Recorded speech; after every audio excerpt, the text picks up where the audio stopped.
Eu acho que é aquilo que me importa quando faço estas coisas, é precisamente concretizar uma revelação que foi uma revelação pessoal, não é?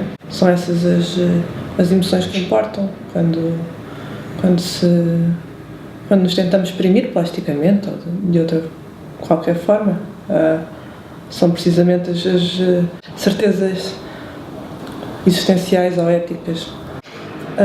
Quando tens esse tipo de revelações, tens mesmo que não há nada mais importante do que isso para exprimir emoções. A experiência que vivi foi...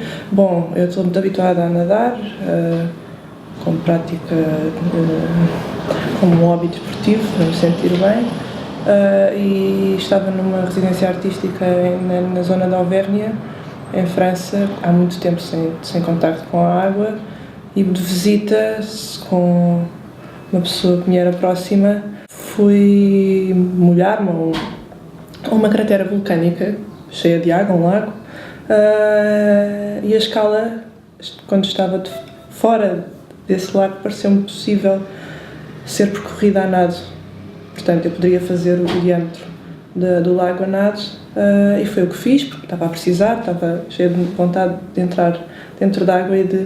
O que se passa é que, a determinada altura do percurso, sinto-me muito descoordenada e sem perceber porquê, quando venho à tona estou precisamente ao centro da cratera. Senti uma espécie de vertigem, uma profundidade que não consegues entender, porque estás numa cratera vulcânica. Essa vertigem pode levar-te a um estado de pânico.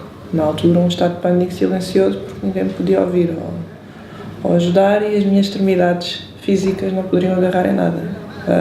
Estava eu, dentro d'água, a ter de voltar a encontrar terra, chão, para que o meu corpo fizesse sentido. O elemento da água é o elemento que contrasta com o meu corpo.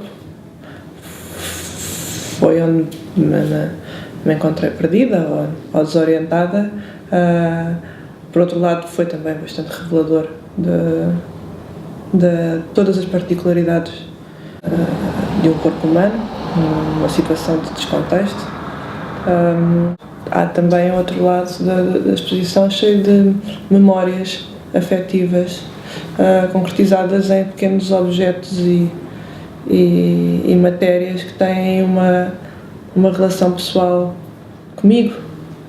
Portanto, são os caroços de pêssego que me foram oferecidos por pessoas que me são queridas, para produzir uma das peças ou mais, e tem um peso determinante e pontuado na geografia da exposição, como, por exemplo, determinados tecidos, o tecido laranja, que é a única cor, para além da sinalética vermelha e azul que existe na exposição, é o único ponto de cor.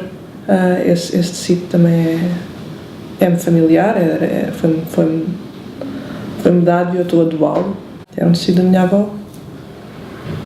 Quando as coisas me tocam pessoalmente, essa relação de atração dá-me mais pistas do que fazer a seguir. Normalmente no meu trabalho uma coisa leva à outra, e quando esses objetos já têm memória, e uma memória que me é querida, ou repulsiva, normalmente querida, as pistas estão implícitas e eu já sei o que fazer.